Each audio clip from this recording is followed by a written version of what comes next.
अस्सलाम दोस्तों, inside with मौजूद फकर में खुश आमदीद। जरदारी के दर पर न्याजी जनाब, ये कैसी सिचुएशन है। और आपके लिए ये खबर है कि जनाब जरदारी के दर पर न्याजी ना सिर्फ पहुंच गया है बल्कि घुटने टेकते हुए पहुंचा है। ना सिर्फ पहुंचा है बल्कि जरदारी को जनाब आसमान के 7वें दर्जे तक पहुंचाते हुए आसिफ अली जरदारी साहब को खुश करने के लिए एक ऐसा फैसला कर दिया है जो यकीनी तौर पर नोट करने के, दर्ज करने के लायक है। क्योंकि ये भी इमरान खान का ही तुर्रा इम्तियाज है कि वो जब चाहे जिस चाहे शख्स को इस्तेमाल करे और फिर इस्तेमाल करके एक इस्तेमाल शुदा टिश्यू पेपर की तरह डस्टबिन में फेंक दे। क्योंकि इस मर्तबा भी कुछ ऐसा ही हो रहा है इमरान खान की तरफ से आसिफ अली जरदारी को खुश करने और पीपल्स पार्टी की लीडरशिप के साथ सिर्फ एक मुलाकात के लिए जो इमरान खान साहब हैं उन्होंने अपने वकला की लिस्ट में से बाबर अवान के नाम को ना सिर्फ काट दिया है बल्कि बाबर अवान से मुलाकातों पर पाबंदी भी लगा दी है।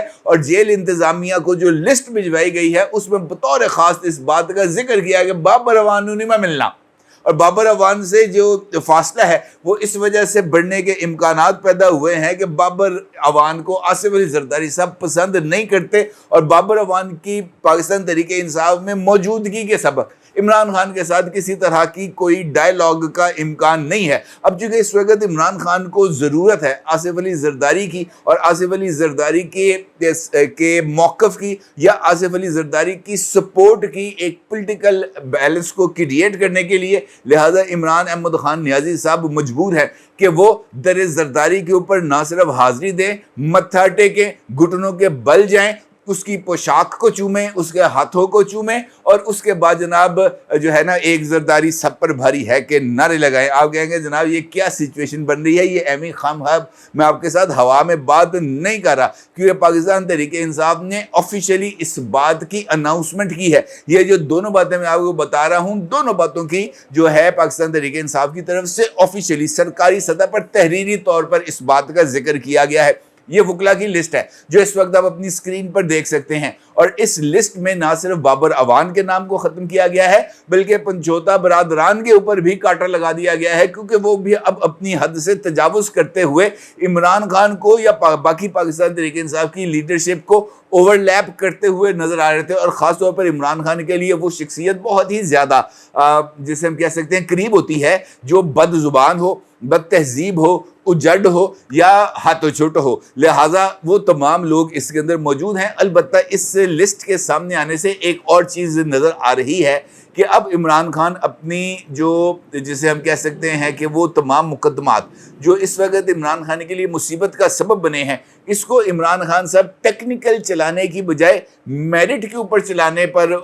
गौर कर रहे हैं। बल्कि उन्होंने इस बात का फैसला कर लिया है। ये एक खुशाइंद अमल है क्योंकि अब वो जो ब्लेम गेम है उसकी बजाय ठोस कानूनी नकात के ऊपर बातचीत की जाएगी। इमरान खान साहब की तरफ से जिस 10 रुकनी पैनल को फाइनलाइज किया गया है और उनके नाम मीडिया के साथ शेयर किए गए हैं, उनमें जो लीगल टीम है उसको हेड करेंगे जनाब हामिद खान साहब, उसके साथ मौजूद होंगे बैरिस्टर उमैर खान नियाज़ी साहब, उसके साथ होंगे बैरिस्टर सलमान अकरम राजा साहब, बैरिस्टर सैयद अली जफ़र साहब, बैरिस्टर सलमान सफदर साहब, सरदार लतीफ़ खान खोसा साहब, शुएब शाहीन साहब, बैरिस्टर गौहर अली खान साहब, मलिक बुरहान मौज़म साहब, शेर अफजल मरवत साहब। ये वो तमाम लोग हैं जनाब 10 जो इमरान खान से ना सिर्फ उनको रिप्रेजेंट करेंगे मुख्तलिफ मुकदमात में, बल्कि इन 10 लोगों के पर मुश्तमिल लीगल टीम को इजाज़त होगी कि वो अडियाला जेल में हफ्ते में 2 दिन कम अज़ कम इमरान खान के साथ मुलाकात कर सकें। और इसके साथ साथ अगर कोई और भी उनसे मुलाकात करना चाहता है या इनमें से उन मुख्तस अय्याम के अलावा भी मुलाकात करना चाहता है तो वो उसके लिए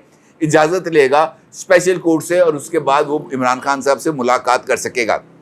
इसके अंदर बाबर अवान का नाम शामिल नहीं है जो माजी में इमरान खान को मुख्तलिफ फोरम्स के ऊपर रिप्रेजेंट कर रहे थे। क्यों नाम नहीं है, इसके लिए आपको पाकिस्तान तहरीक इंसाफ की कोर कमेटी की जो सब कमेटी है यानी पॉलिटिकल कमेटी, उसके एक अहम इजलास में होने वाले फैसले पर नज़र दौड़ानी पड़ेगी, क्योंकि इस फैसले में पाकिस्तान तहरीक इंसाफ ने आइंदा हफ्ते पाकिस्तान पीपल्स पार्टी की लीडरशिप के साथ मुलाकात करने का फैसला किया है और उसके लिए एक कमेटी को तश्कील देने का फैसला किया है, जिसके नामों का ऐलान चेयरमैन पाकिस्तान तहरीक इंसाफ जनाब इमरान खान की मंजूरी के साथ किया जाएगा। इस हवाले से सियासी कमेटी जो है पाकिस्तान तहरीक इंसाफ की, उसका कहना है कि पीपल्स पार्टी की एक जिम्मेदार शख्सियत की तरफ से तहरीक इंसाफ की शमूलियत के बगैर इंतखाबात को तस्लीम ना करने का बयान दुरुस्त सोच की अक्कास है। लिहाजा इस सूरत हाल में एक कौमी इत्तफाक राय या एक ऐसा माहौल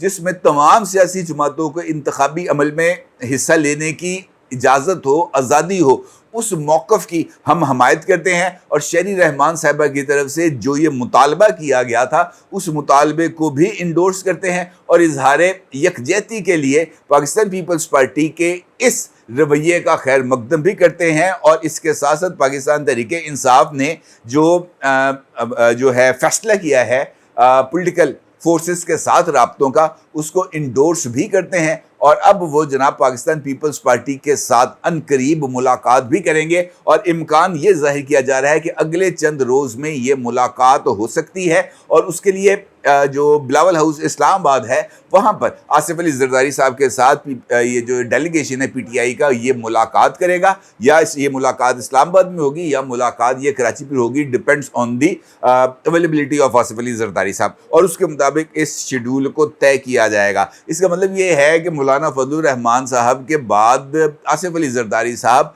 अब आ गए हैं पाकिस्तान तहरीक इंसाफ की प्रायोरिटी लिस्ट पर, या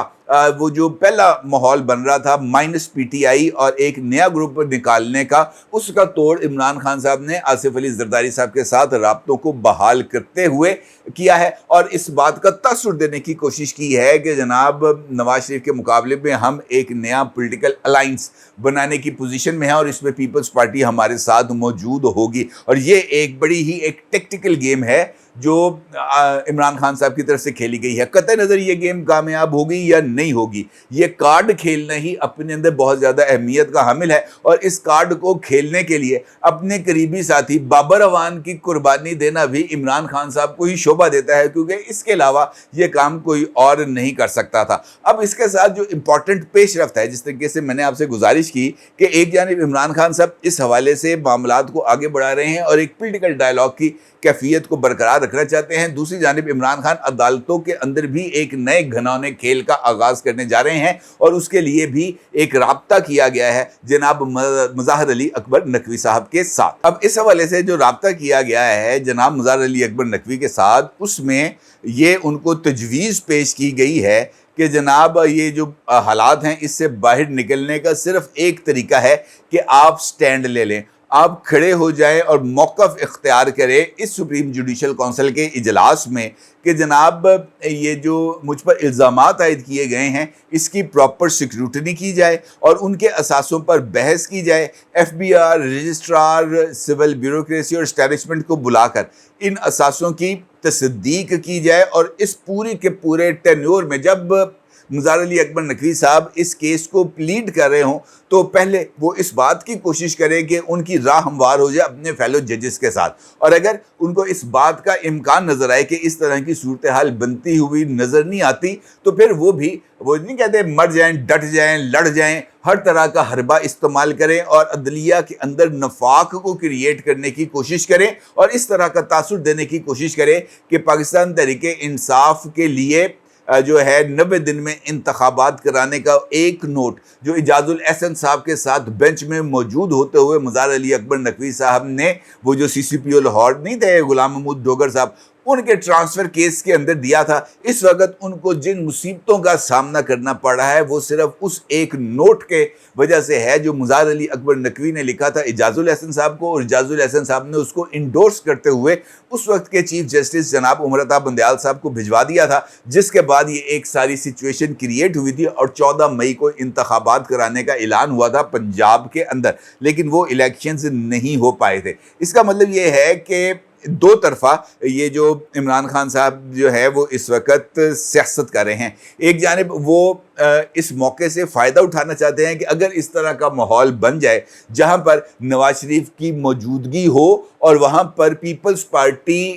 کی توسط سے عمران خان اور ان کی جماعت کو بھی انتخابی میدان میں اترنے کا موقع ملے، تو عمران خان کو اس بات کا یقین ہے کہ اگر وہ انتخابی میدان میں اترتے ہیں یا ان کی جماعت مکمل آزادی کے ساتھ انتخابی میدان میں اترتی ہے تو جو مرضی کر لے، جو مرضی سچویشن ڈیولپ ہو جائے، پاکستان تحریک انصاف کا اتنا ووٹر نکلے گا کہ وہ اسٹیبلشمنٹ کے تمام منصوبوں کو خاک میں ملا دے گا، یہ عمران خان سمجھتے ہیں۔ دوسری جانب وہ اس بات کو بھی مد نظر رکھ رہے ہیں کہ الٹیمیٹلی ان کے تمام ایشوز نے، اگر ان کو جو مقدمات ہیں اگر ان کو سزائیں ہو بھی جاتی ہیں، تب بھی وہ اپیلیں کسی نہ کسی level per supreme court of Pakistan میں آئیں گی اور سپریم کورٹ آف پاکستان میں ان کیسز کی سماعت ہوگی۔ اب اگرچہ جو ہے نومبر اکتوبر 2024 تک جسٹس قاضی فائز عیسیٰ صاحب چیف جسٹس آف پاکستان رہیں گے، اس کے اندر تو کوئی دو رائے نہیں ہے۔ البتہ جسٹس قاضی فائز عیسیٰ صاحب کے بعد اعجاز الاحسن صاحب آئیں گے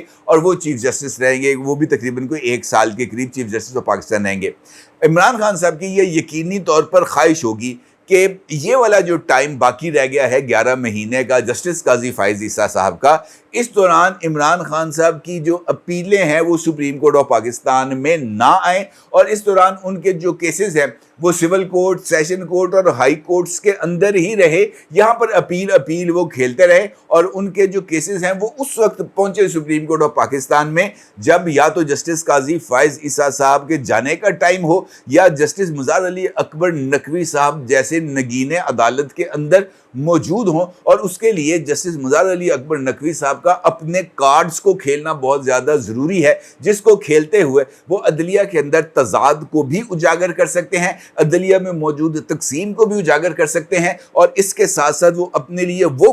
گنجائش حاصل کر سکتے ہیں جو عمر عطا بندیال صاحب کے دور میں عمران خان صاحب کو ملتی رہی تھی۔ اس کا مطلب یہ ہے کہ اس وقت عمران خان صاحب یہ جو دورہ کھیل کھیل رہے ہیں یہ ان کے سیاست کے لیے شاید ایک آخری راؤنڈ ہے، کیونکہ اس صورتحال میں اگر یہ پانسا الٹا پڑ گیا تو عمران خان کو لینے کے دینے پڑ سکتے ہیں۔ ان دونوں کھیلوں میں کوئی ایک کھیل بھی ناکام ہو گیا تو وہ نہیں کہتے buy one get one free, تو جو نتیجہ ہے ناکامی کی صورت میں وہ دوسری طرف بھی ناکامی کی صورت میں ہی نکلے گا۔ ایک کھیل میں ناکامی کا جو اثرات ہیں وہ دوسرے چال پر بھی آئیں گے اور دوسرا کھیل بھی ناکام ہو جائے گا، لہٰذا عمران خان صاحب کے لیے یہ جو ٹائم ہے وہ بہت ہی زیادہ سوچ سمجھ کر اقدامات کرنے کا ہے۔ اور عمران خان صاحب نے یہ جو پولیٹیکل موو کھیلی ہے، حامد خان صاحب کو لیگل ٹیم کا ہیڈ بنا کے، بابر اعوان صاحب کو نکال کے، آصف علی زرداری صاحب کو خوش کرنے، مظہر علی اکبر نقوی صاحب کو پمپ کرنے، یہ سارے اقدامات ایسے ہیں جس کے نتیجے میں عمران خان صاحب